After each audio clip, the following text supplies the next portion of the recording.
Hola amigos, ¿cómo están? En esta ocasión, un tema del cual he estado tratando de hablar, pero se me ha complicado un poco, es el tema de dónde fijo o dónde podemos fijar más bien el inicio del relato para poder hablar del tema de historia y todo el cuento. Bueno, y tengo una idea en particular que me gustaría compartirla con ustedes, a ver qué es lo que piensan o qué es lo que se imaginan.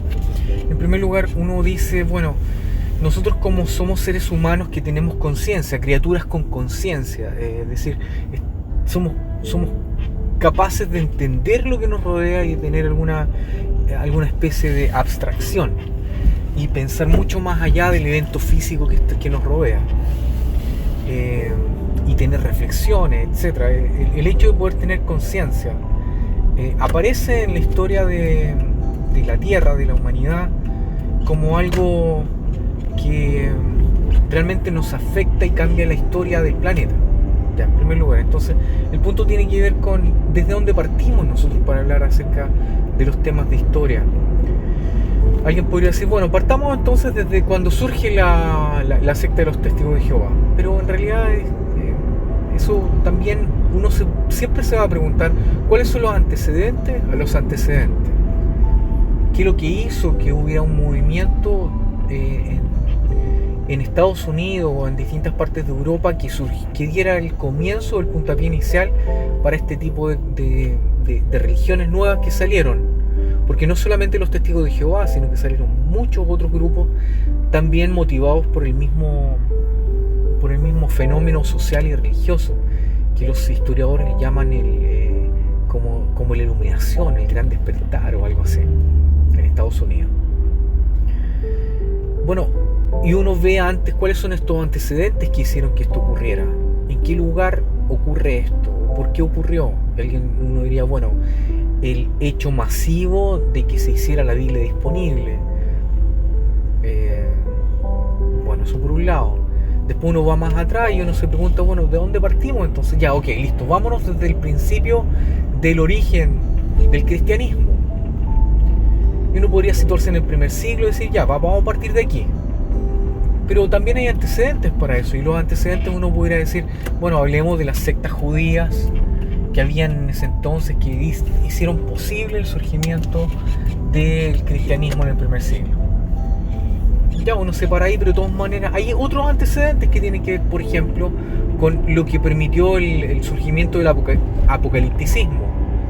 Bueno, ¿qué es lo que lo hizo? Bueno, fue la reacción de los judíos a la dominación griega. Entonces, ¿cómo surge esta dominación griega? Y uno podría decir, bueno, vamos atrás al tema de cómo es que Alejandro y su imperio empezó a controlar dominios que antes eran de los persas.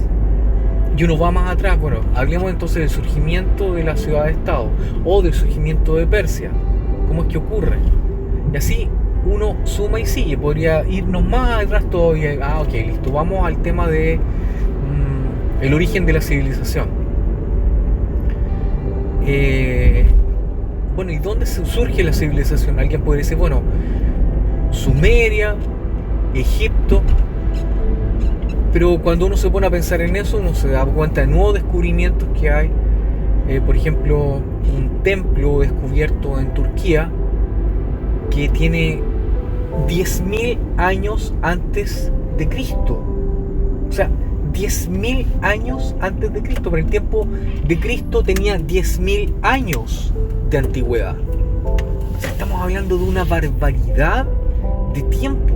Uno lo puede ver ahí en internet. Uno pone, por ejemplo, el templo más antiguo descubierto y se encuentra con eso, donde se da cuenta uno de que en ese tiempo, ya 10.000 años atrás, había una consideración respecto de nuestro lugar en el universo, de que tiene todos los elementos para que surja una civilización. Una civilización surge cuando hay cultura, cuando hay separación entre los distintos estamentos de una sociedad, y cuando el hombre ya ha descubierto la agricultura, La ganadería ya no es un animal nómade, por decirlo así, y donde hay lenguaje, escritura y religión. Ahí uno parte, pero ¿y antes de eso? ¿Y qué pasa con antes de eso? Entonces, si uno se va al extremo, uno podría decir, bueno, partamos desde el principio, ya, el principio. ¿Y qué es el principio? El principio es muy anterior al hágase la luz y la luz se hizo. Es muy anterior. ¿Por qué? Porque en realidad la luz como tal no ocurre al principio de la historia del universo. Ocurre después. Y uno dice, bueno, ¿y cómo es eso que estás hablando? Claro.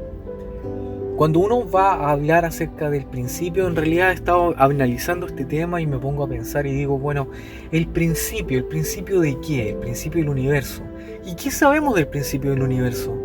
Asombrosamente sabemos mucho del principio del universo, mucho más que antes, pero de todos modos nos encontramos en una situación que no difiere necesariamente mucho de cómo el hombre vivía hace 2000, 3000 años atrás. Antiguamente, hace 2000 años atrás, el hombre pensaba, por ejemplo, que vivíamos en una superficie plana, en un círculo plano, el círculo de la Tierra, que era la idea que tenían las antiguas civilizaciones. A veces se nos dice, por ejemplo, que la Biblia dice que la Tierra es redonda. Sí, era redonda pero plana, no esférica. Una esfera es una cosa, una esfera es un cuerpo que tiene 3 dimensiones. Un círculo es una figura geométrica que tiene 2 dimensiones. Entonces es distinto. El círculo de la Tierra se pensaba que la Tierra era plana. Que no hay que... De repente uno dice, bueno, que torpe esta gente. Es súper interesante pensar que hoy día que dice de que el universo es plano. Pero eso es un tema que podemos hablar después. Entonces, no, a lo que voy, nosotros tenemos más información, pero la información que tenemos no es tan porcentualmente, por decirlo así, tan diferente de lo que pensaba el ser humano hace 2000 años atrás. Nosotros como seres humanos tenemos las mismas carencias, las mismas vicisitudes, tenemos los mismos anhelos, etcétera. El ser humano como tal tiene las mismas problemáticas físicas, éticas, morales, etcétera, que tenía antes. No hemos cambiado tanto. De hecho, algún antropólogo dirá que recién nos estamos bajando del árbol. Y por lo visto es así. Entonces, aunque sabemos mucho más que antes, de todos modos no sabemos todo lo que hay que saber. Hay mucho que falta por saber, mucho que no se conoce. Lo bueno está en que sabemos qué preguntas hacernos. Cuando digo sabemos, es como la mosca que dice vamos arando cuando estaba arriba del cuerno del buey. Me estoy subiendo obviamente al carro de la victoria de los grandes pensadores, pero estoy hablando como un ser humano. Cuando digo sabemos esto es porque como seres humanos, como civilización, tenemos ciertas ideas que nos permiten entender un poquito mejor lo que es el universo, pero de todos modos, mientras más escarbamos, más sabemos que se ignora más, hay más cosas que descubrir, más cosas que saber. Pero no debería ser algo que nos angustie, no debería ser algo que nos frustre, sino que más bien es una oportunidad para investigar, es una oportunidad para seguir aprendiendo, para seguir creciendo, y es lo que me gustaría también invitarles a todos los que están oyendo a que también tengan la oportunidad de poder cuestionarse y preguntar qué es lo que pasa, de dónde surgió todo esto. Mi aproximación a cuando estemos hablando de temas y eventos de la física o de la astrofísica, no va a ir con el análisis numérico, del cual soy simplemente un tipo que ha estudiado como cualquier persona que va a la universidad. Yo estudié ingeniería, estudia algo de física, en donde nos enseñan, por ejemplo, fundamentalmente física newtoniana, y algunas nociones de electricidad, qué sé yo, de campos magnéticos. Ya, perfecto, podemos calcular algunas leyes, ya, listo, se puede hacer. Y cuando hablamos acerca de física cuántica, que tiene que ver el comportamiento de las partículas subatómicas y las interacciones que estos tienen entre ellas y con todo el universo que hay alrededor. Se requiere alta matemática para poder entender, para poder comprender cosas que van absolutamente fuera del sentido común. Pero vamos a tratar de entenderlas a nivel conversacional, a nivel de concepto, no a nivel matemático, porque es algo que en realidad se me escapa. Aunque alguien pudiera decir, bueno, ocupemos, qué sé yo, cálculo para ver algún tipo por ejemplo, de ecuaciones de probabilidad, para saber dónde se encuentra el electrón, que nos dice, que nos muestra una nube de posibilidades, etcétera, alrededor en torno al núcleo. Pero no hay para qué, no hay para qué llegar a esos extremos, que no son tan extremos. Si a usted le parece que son importantes, bueno, le voy a decir que para poder entender física cuántica se necesitan conceptos como los siguientes: álgebra lineal, saber matrices, saber vectores, también cálculo, fundamentalmente ecuaciones diferenciales, que ayuda mucho para calcular temas de posicionamiento. Bueno, cálculo integral, cálculo diferencial, obviamente. Eso, por ahí uno estaría con algunas herramientas para poder entender cómo son los procesos matemáticos que hay ahí, y aún así nos quedan más o menos lejos. Cuando uno, por ejemplo, habla acerca de estos temas a nivel cuántico, uno tiene que darse cuenta de la importancia que tiene la teoría de la relatividad de Einstein, y entender lo que son los modelos, al fin y al cabo, los modelos matemáticos que explican lo que nos rodea. De eso vamos a hablar, vamos a tratar de hablar y meternos un poco en el tema de lo que significa el razonamiento. ¿Y por qué es tan importante esto?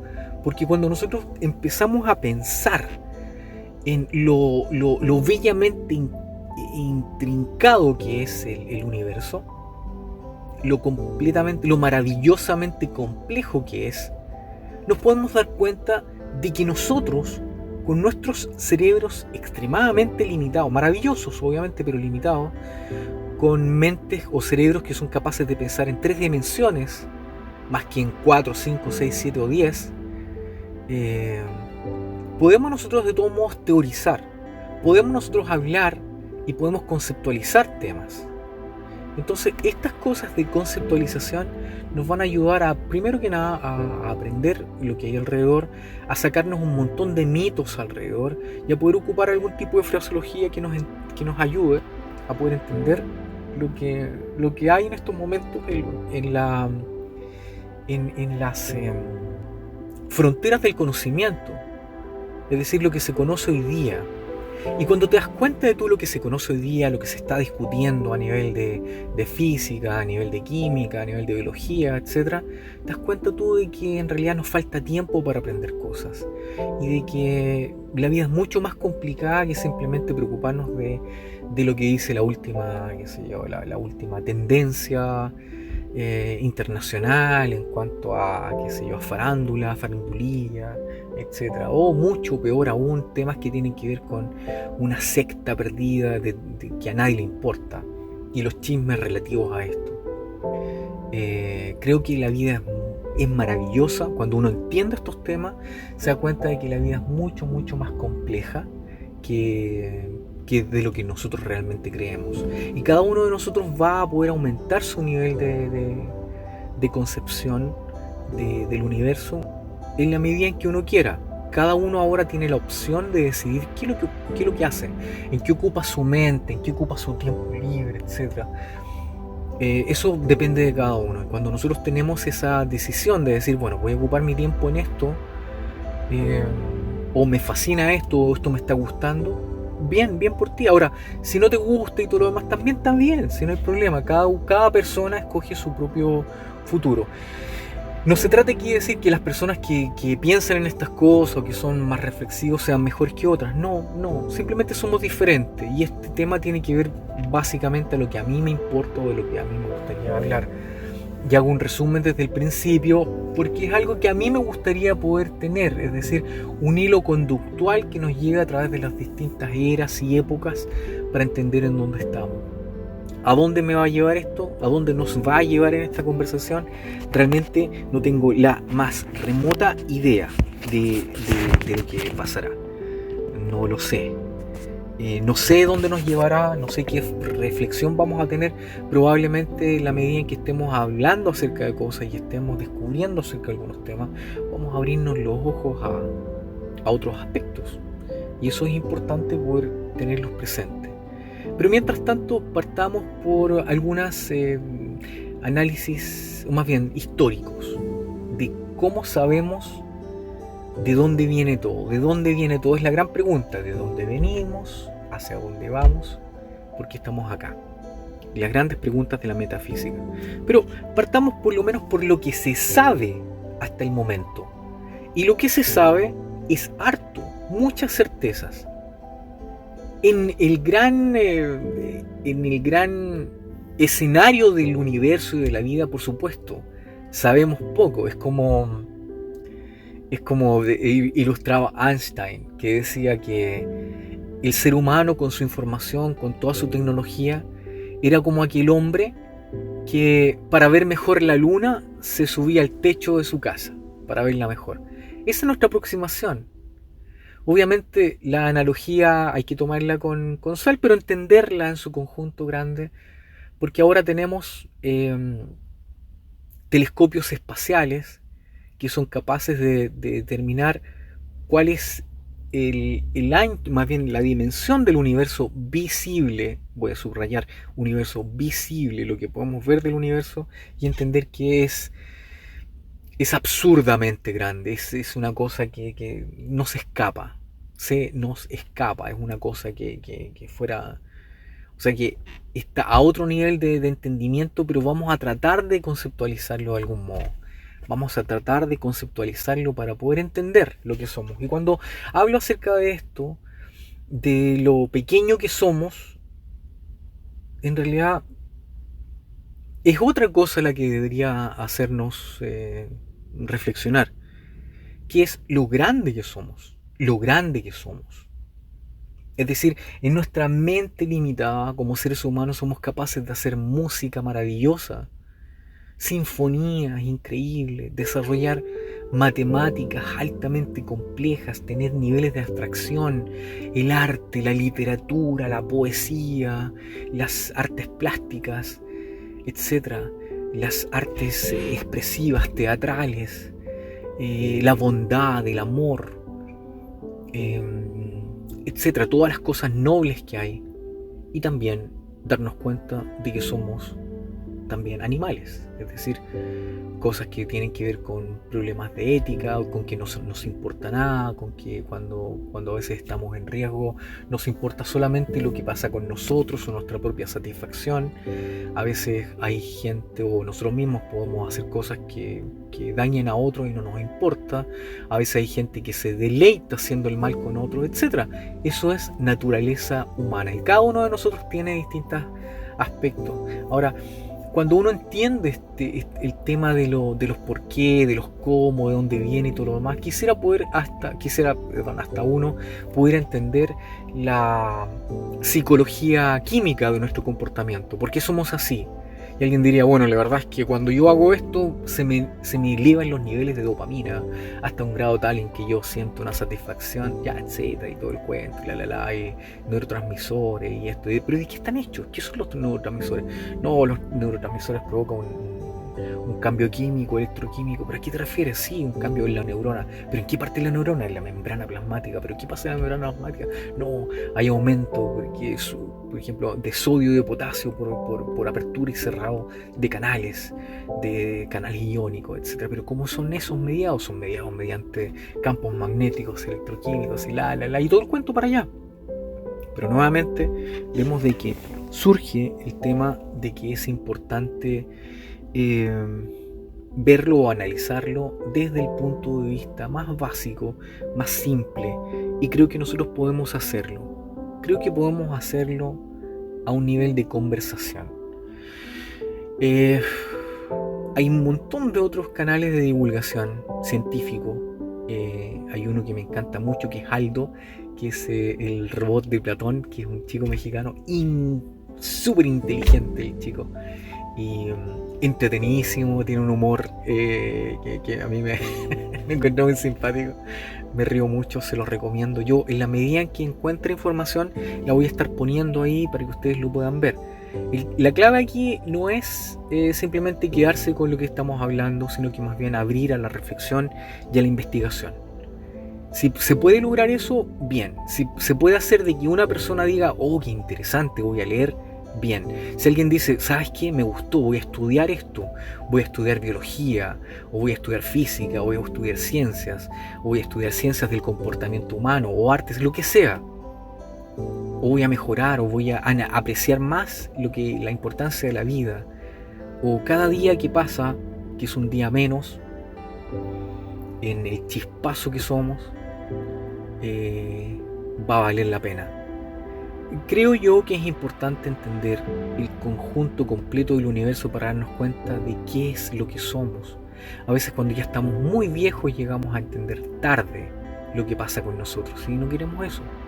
O sea, que podamos entender las cosas mientras todavía podemos ir a la playa, sumergirnos, bucear, qué sé yo, hacer artes marciales, andar en avión, lo que sea. Disfrutar con tu familia, disfrutar con tus hijos, salir a jugar, etc.